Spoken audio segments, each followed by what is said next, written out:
eso preguntarle a Pablo sobre qué es la Iglesia, haremos ciertas cuestiones, o qué propósito tiene la Iglesia, qué identifica, cuál es nuestra relación con la Iglesia. Hoy en día no lo preguntamos, porque alguien hasta se puede preguntar si puede vivir al margen de la Iglesia su vida cristiana. Y yo, para mí, no es una cosa de poco el preguntar a eso, porque ¿por qué no podemos vivir nuestra vida cristiana solos, verdad? Bueno, pues como os decía, hoy se cumplen esos 50 días de la Pascua y vamos a ver desde el pensamiento de Pablo qué es la Iglesia, qué es la Iglesia, qué identifica, qué caracteriza a la Iglesia, ¿verdad?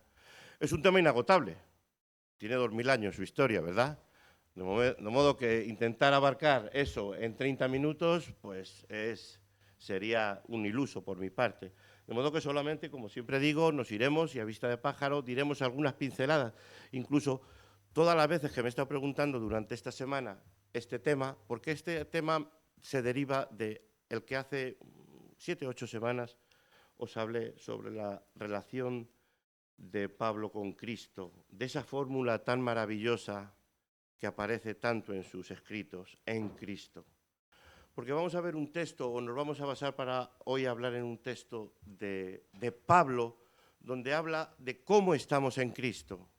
Y os lo dejo ahí nada más, para que vayamos a ese texto, ¿verdad?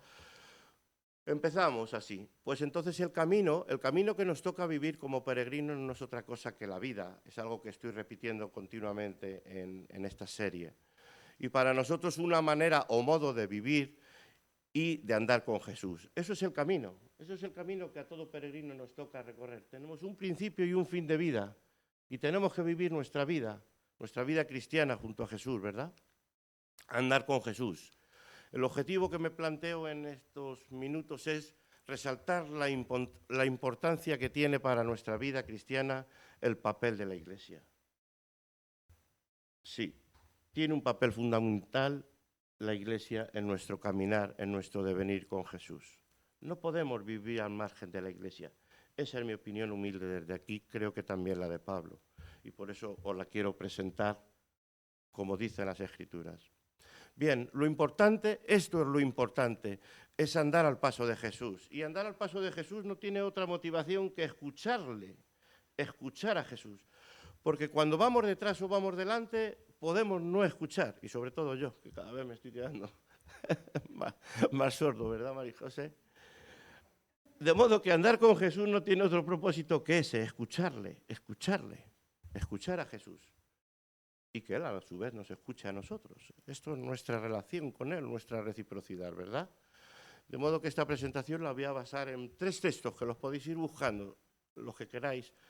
En esos 3 textos que os pongo ahí, hablaremos de unos antecedentes de Pablo que son oportunos hablar y cogeremos esas 3 lecturas, Romanos 12, 4 al 5, Primera de Corintios 12, 4 y siguientes, Efesios 4, del 11 al 16, solo los vamos a leer. No los vamos a comenzar porque si no, no acabaríamos. Vamos a hablar sobre esos textos, cómo Pablo responde a esos textos, qué quiere decir en realidad con esos textos. Vamos a intentar actualizarlos y vamos a sacar algunas conclusiones y terminar en oración.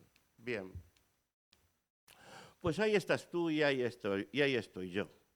Y ahí está la Iglesia. Y ahí está la Iglesia, y ahí está nuestra relación con ella.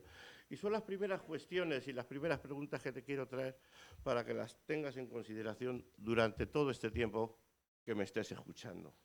Si no me escuchas a mí, al menos piensa en lo que te voy a preguntar. Mira,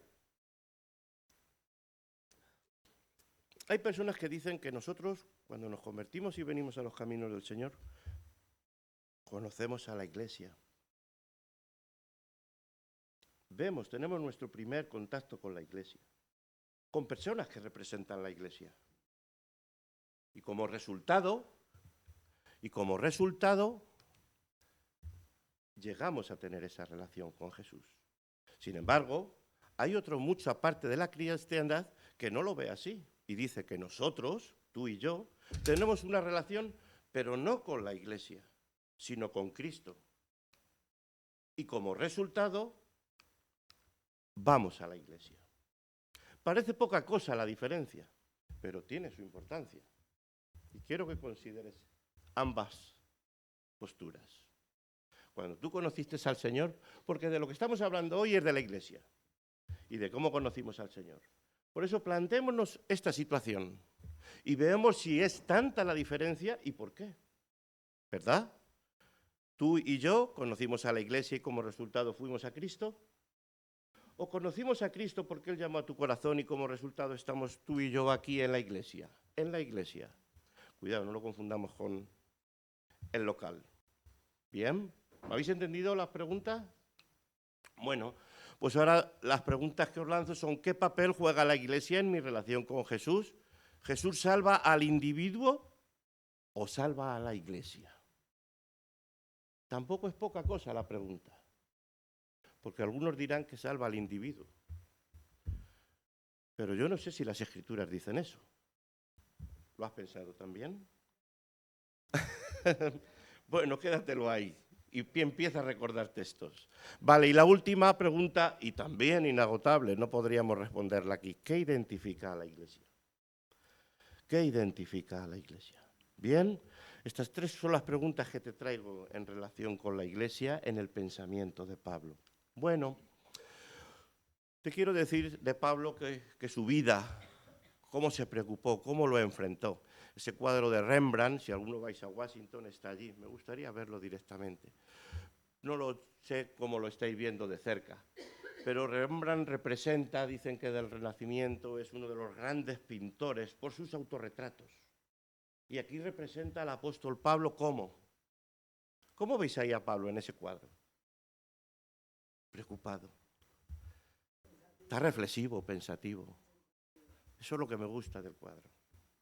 Porque es lo que os traigo aquí. ¿Qué le preocupó a Pablo, efectivamente? Que cuando él escribió a todas esas iglesias, ¿verdad?, después de visitarlas, él tuvo sus preocupaciones y tuvo que darle solución a todos esos problemillas. Es verdad que su vida fue marcada por ese encuentro con Jesús, camino de Damasco. ¿Por qué me persigues? ¿Por qué me persigues?, le preguntaba Jesús. Allí se marcó un rumbo diferente. Él no le perseguía a Jesús, él perseguía a sus discípulos. Pero Jesús le pregunta, cuando le tira, ¿por qué me persigues? El Concilio de Jerusalén, esa diferencia entre gentiles y judíos, ¿qué tenían que hacer los gentiles para estar en la Iglesia? Y aquello fue un dilema muy fuerte. De ello escribiría prácticamente en todas sus epístolas. Cómo aceptar, cómo abrirse la Iglesia a un pueblo gentil, para nada reconocido en el mundo, en el ambiente judío, en el ambiente fariseo de donde él provenía. Esta fue una también de los asuntos que le marcó. Y por último, sus viajes, os decía en la última charla, sus viajes, la relación con las iglesias, cómo él observó que todo ese mundo gentil recibía a Cristo. Esto fue una sorpresa para él, pero él tuvo que ser flexible a la mano del Señor para darse cuenta que él tenía que cambiar su forma de haber entendido al pueblo de Dios. Había un nuevo pacto, y ese nuevo pacto, esa nueva asamblea, ¿verdad?, esa nueva iglesia, ya no era la sinagoga judía, ya era una nueva asamblea, también convocada por Dios, pero traída de otros países y otras fronteras, ¿verdad? Efectivamente, Pablo tuvo muchas preocupaciones, entre esas estas con Marcos, el camino de Damasco, lo que le ocurrió, la justicia de Dios, cómo él podía, al margen de la ley, hallar justicia delante de Dios. ¿Os acordáis de aquel pasaje maravilloso, el de Romanos 1? En el Evangelio hay poder de salvación en Jesucristo. El retorno del Señor en Tesalonicenses, cuando leímos que el Señor está pronto, el Señor está cerca. Si estás casado, como si no lo estuvieses. Si estás soltero, como si no lo estuvieses. Nada importa. El Señor está ya, ahí a las puertas. Era otra de sus grandes preocupaciones. Su relación con Cristo en esa gran fórmula. Y por último, la que os traigo hoy. Su preocupación, ¿qué es la iglesia? ¿Qué son las iglesias? Nunca en el Antiguo Testamento las iglesias eran referidas en plural. Siempre era en singular. La iglesia, la asamblea. Cuando se tradujo al griego, ¿verdad?, aquellas escrituras hebreas, se tradujo como la asamblea, lo mismo que significa la palabra sinagoga, la asamblea de Dios. el pueblo de Dios, la asamblea en singular.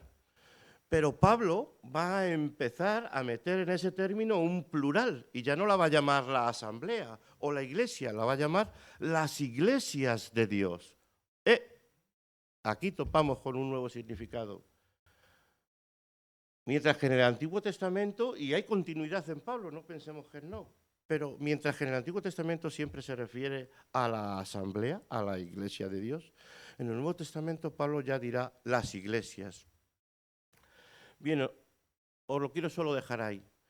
Esa fórmula paulina que vimos en Cristo, típica de él, en Cristo, maravillosa, dos palabras, ¿verdad?, que expresa una relación tremenda entre nosotros y Jesús, pero siempre a través de la iglesia, ¿verdad?, esa reciprocidad.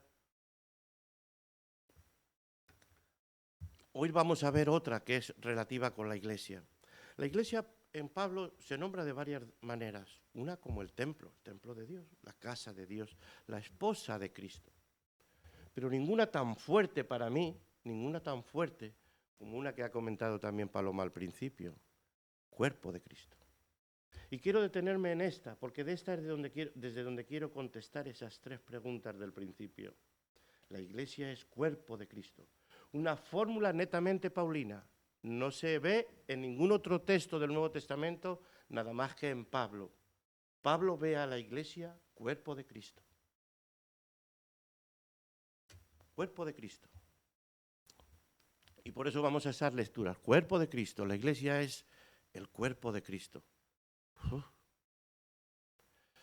No lo acogió porque cuando Jesús habló de su cuerpo, habló del pan y del vino.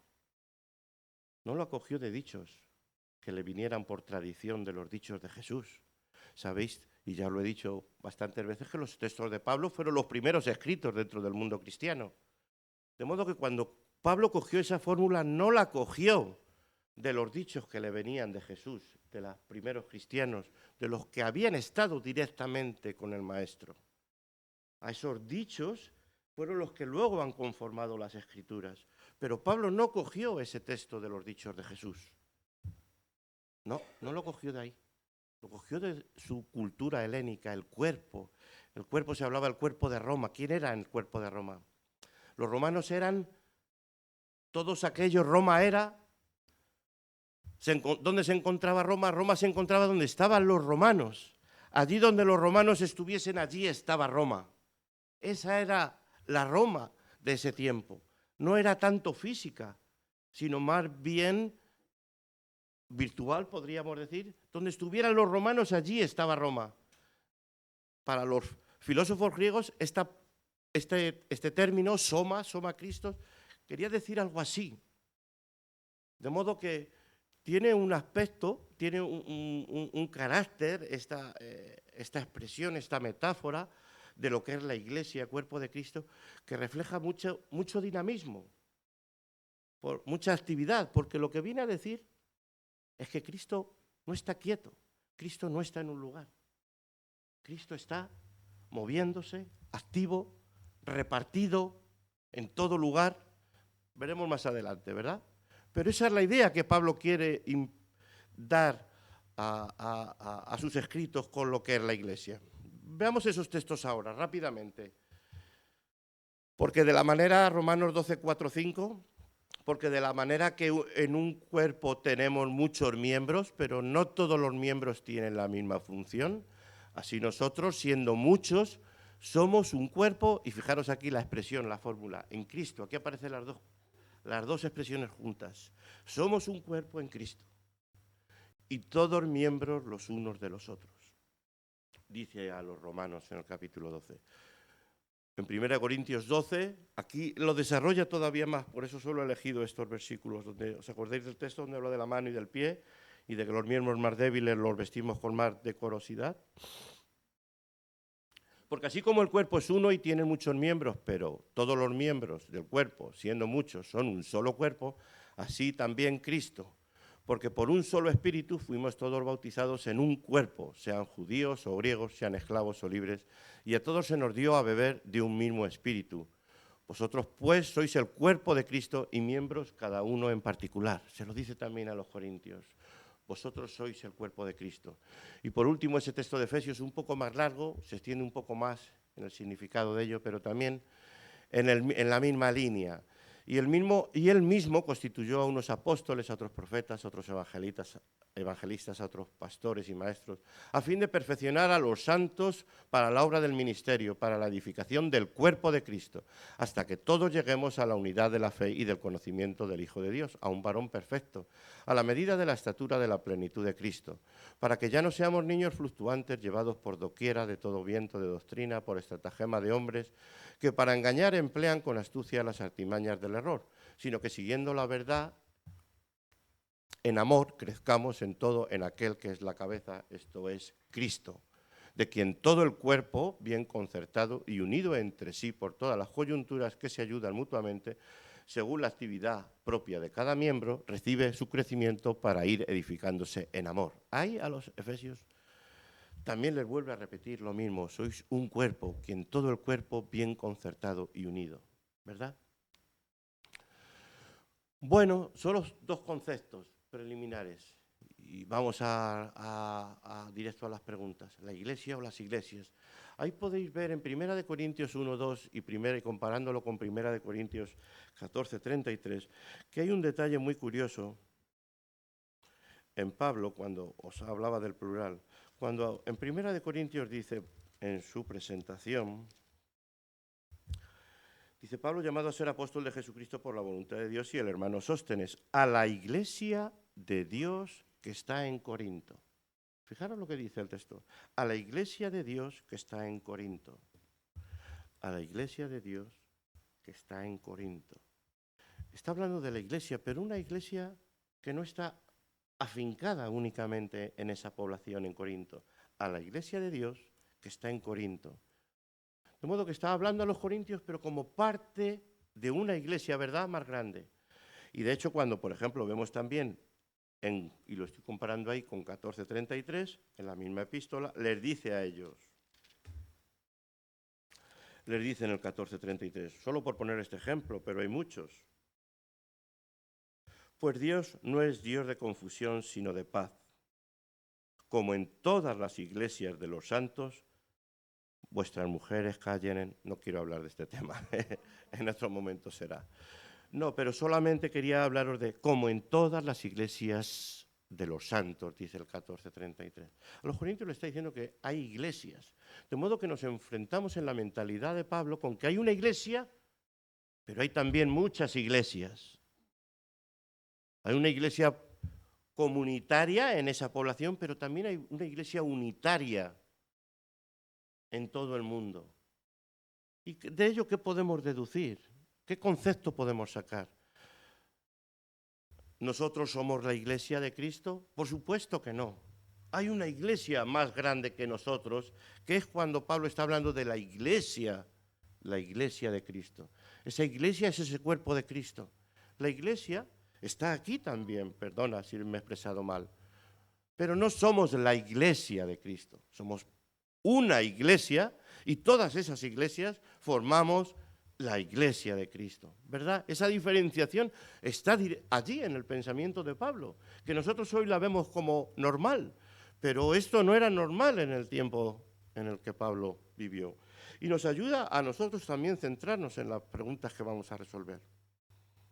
Por otra parte, 1 Corintios también, y aprovechando, 15:9, dice, igual hay cientos creo que de estos textos, a lo mejor me paso, dice el 15:9, porque yo soy el más pequeño de los apóstoles, que no soy digno de ser llamado apóstol, porque perseguí a la iglesia de Dios. A la iglesia de Dios. Es también algo obvio, pero alguien puede pensar que la iglesia es suya, o algún gobierno, liderazgo, denominación, y no. Pablo se cansa de decir, la iglesia es de Dios. La iglesia es de Dios, no es nuestra. Ninguna autoridad se puede erigir en dueño de la iglesia. Y si no lo dice de palabra, que será lo más probable que no lo diga, lo puede decir de obra y estar haciéndolo igualmente mal. Las iglesias no son nuestras, la iglesia es de Dios. Eso tiene tiene que ver con el ejercicio de dominio y el ejercicio de autoridad dentro de la Iglesia.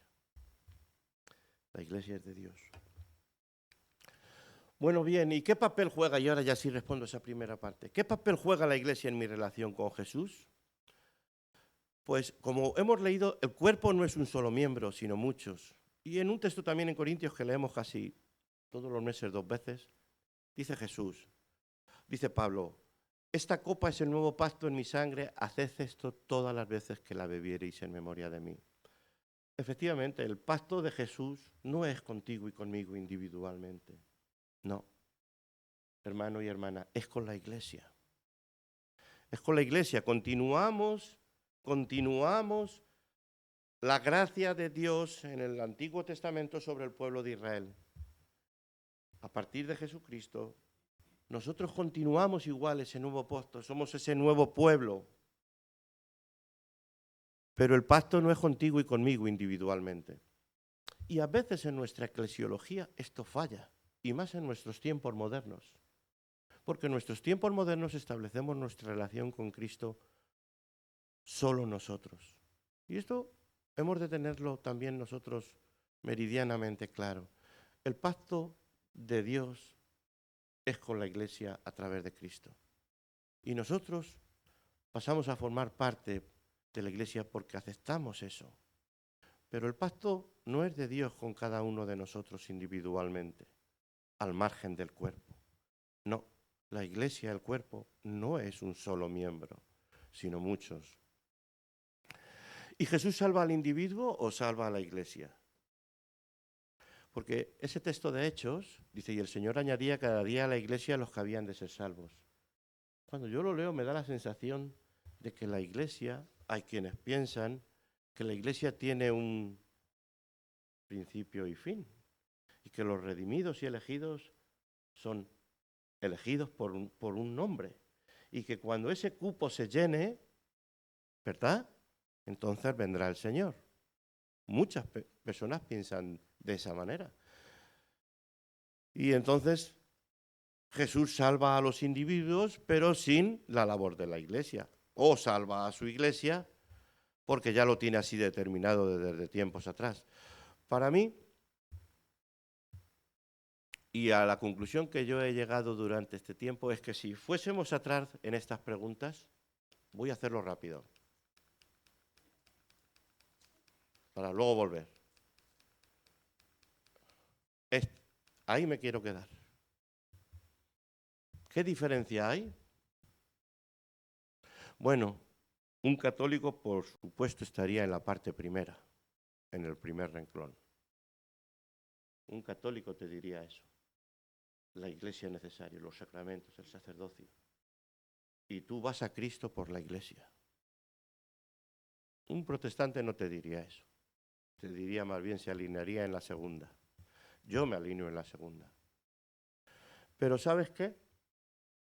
Creo que... ¿Y qué? ¿No podríamos decir que el orden de factores no altera el producto? Bueno, en cualquier caso, la Iglesia tiene que estar presente en nuestra relación con Cristo. Sea que nosotros conozcamos a Cristo primeramente y tengamos un encuentro personal con Él, o sea que primero lo tengamos con la Iglesia, con aquellos que nos llamaron a venir a los pies de Cristo, sea de un modo u otro, esos tres factores están. Porque porque la Iglesia es el cuerpo de Cristo. Algo que has dicho tú, Paloma, al empezar en la alabanza. Y ya yendo a esa última pregunta, ¿qué identifica a la Iglesia? Bueno, sobre esta pregunta, ojo, porque anda que no le he dado vueltas. A mí, sobre todo, que me ha gustado tanto tiempo en el pasado el fenómeno de sectas y religiones, ¿qué identifica a la verdadera Iglesia? Dice, quiero decir que cada uno de vosotros dice yo soy de Pablo y yo de Apolos y yo de Cefas y yo de Cristo. ¿Acaso está dividido Cristo? ¿Acaso puede estar dividido el cuerpo de Cristo? Os pregunto. ¿Fue crucificado Pablo por vosotros? ¿O fuisteis bautizados en el nombre de Pablo? ¿Qué identifica a la Iglesia? Mirad, ese diagrama que os pongo aquí muestra brevemente y levemente cómo la Iglesia se ha podido dividir en estos 2000 años y fracturar de un modo u otro en los diferentes siglos. Elegí ese esquema, hay muchos, cientos de ellos, y ahí no sé dónde estaríamos nosotros. Nosotros estaríamos aquí en esta línea, viniendo de aquí, y ahí ni tan siquiera se dicen, ¿verdad? Una escisión dentro de Europa, que ocurre en Europa, ¿verdad? Pero en Oriente, mirad todas las que ocurren anteriormente. Bueno, pues ante todas esas iglesias, esas escisiones, iglesias como las que Pablo ha reconocido en sus textos, iglesias. ¿Qué identifica? ¿Cómo puedes identificar en qué iglesia estás y cuál es la auténtica? ¿Qué identifica la iglesia? ¿Qué dice Pablo? Esa es la pregunta. Esa es la pregunta que te hago en esta mañana y tal vez la conclusión con la que quiero que te quedes. Bueno, es la doctrina. ¿Es la doctrina auténtica de cada uno de esos grupos aquí abajo lo que identifica a esa iglesia de Jesús? Una doctrina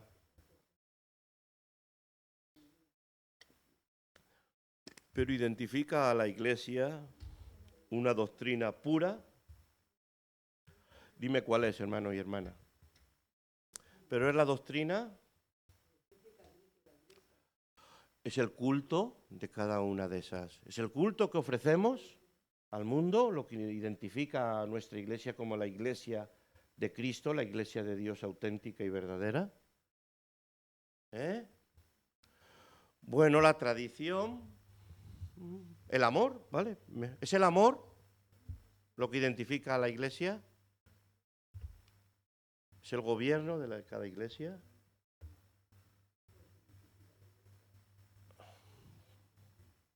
Bueno, pues yo ante todas estas preguntas fui a este texto. ¿Qué identifica a la iglesia? Y dice ese texto, pero ahora en nueva versión internacional. Si tienes esa versión de la Biblia, léela, que es más aclarativa que la de Reina Valera. Pero dice Pablo allí, a los Efesios, en ese capítulo 1, versículos 22 y 23, Dios sometió todas las cosas al dominio de Cristo y lo dio como cabeza de todo a la iglesia. Lo que estamos hablando, ¿verdad? Cuerpo, cabeza, iglesia y Cristo. Esta, hablando de la iglesia, que es su cuerpo, es la plenitud de aquel que lo llena todo por completo. Jesús lo llena todo por completo y de esa manera da plenitud a la iglesia. De modo que he tenido que simplificar de todo eso y decir que la auténtica iglesia de Jesucristo, la iglesia de Dios, no es otra que aquella en la que Jesús mismo es el que identifica a la iglesia. Porque la iglesia se hace visible, hermano y hermana, en ti y en mí. Y cuando nosotros, como iglesia, como cuerpo de Cristo, no damos visibilidad a Cristo, que es la cabeza, que Él es el que lo llena todo y en todos, entonces no somos iglesia. Pero si por contra damos visibilidad a la cabeza, a Cristo, entonces tú y yo, hermano y hermana, somos iglesia.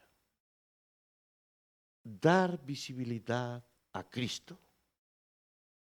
Y por eso Paloma cuando ha dicho, y cuando damos un abrazo a una persona, cuando amamos a una persona, estás mostrando a Cristo. Ponme otro ejemplo, hermano o hermana. Cuando tú muestras a Cristo aquí, hacer visible a Cristo aquí, hacer visible a Cristo cuando lees, hacer visible a Cristo cuando oras,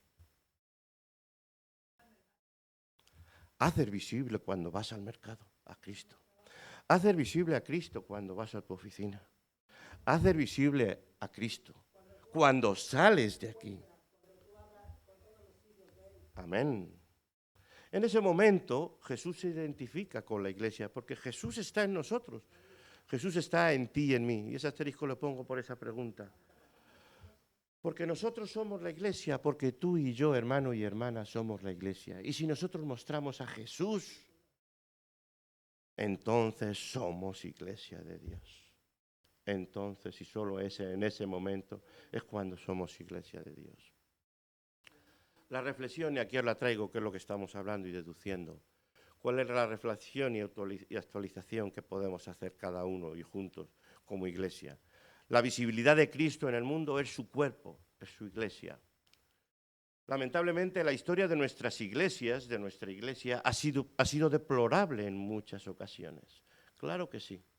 Claro que si tú examinas esos 2000 años de historia, muchas veces te darás cuenta que muchas de esas iglesias ahí abajo no han mostrado en su historia a Cristo, en sus conductas, en sus comportamientos, sus gobiernos, sus doctrinas, sus comportamientos, su práctica de la doctrina. Claro que no ha mostrado a Cristo. Claro que en ese momento no han sido iglesia de Dios. Por supuesto que no. Por supuesto que no. Ese es nuestro reto. Este es nuestro desafío. El Señor nos confronta para que nos situemos en esa correcta relación con Cristo a través de su iglesia. ¿Verdad? Dice ahí esa imagen, no sé si llegáis a leerla, pero en línea con lo que acabamos de decir. Lo podéis leer alguno, pero yo no llego desde aquí a leerla. La iglesia no se cierra. Se cierran los locales de culto. Porque la iglesia somos nosotros. Cuerpo vivo de nuestro Señor Jesucristo. Y estamos en todas partes. Termino con las conclusiones, hermanos. Perdón, he ido para atrás. Entendamos la relación con la iglesia al mismo modo que con Jesús. La iglesia es su cuerpo. No entendamos la relación con la iglesia de diferente manera de nuestra relación con Cristo. La iglesia es el cuerpo de Cristo. La iglesia es Cristo. Debiera ser Cristo. Así lo dice Pablo en esta metáfora. ¿O podemos separar al cuerpo de la cabeza? ¿O podemos separar y amputar un miembro de otro? El cuerpo es Cristo. Cristo es el cuerpo. Jesús nos salva como personas, pero también como comunidad. De modo, para mí, yo no veo divergencia en si me salva a mí o nos salva a todos. No me voy a meter en esas disquisiciones. Jesús nos salva como iglesia, ¿verdad? Jesús es la bandera que llevamos. Jesús se hace visible en los mercados, en las escuelas, en las oficinas, en el taller, a través tuyo y mío. No lo dejemos encerrado aquí el domingo al salir. Amén. Que el Señor os bendiga. Terminamos en oración. Muchas gracias por vuestra escucha. Señor y Padre nuestro, gracias por tu palabra, gracias porque en ella encontramos dirección, gracias por Jesús, por mandar a tu Hijo, rescatarnos y liberarnos y mostrarnos el camino que seguir. Gracias porque en Jesús encontramos el propósito de nuestras vidas. Ayúdanos a sentirnos todos miembros los unos de los otros, ayúdanos a no mirar cada uno por lo nuestro, ayúdanos a edificarnos en el amor de Cristo y a ser portadores de su gracia. Te lo pedimos por su nombre, en el nombre de Jesucristo. Amén. Muchas gracias por vuestra atención.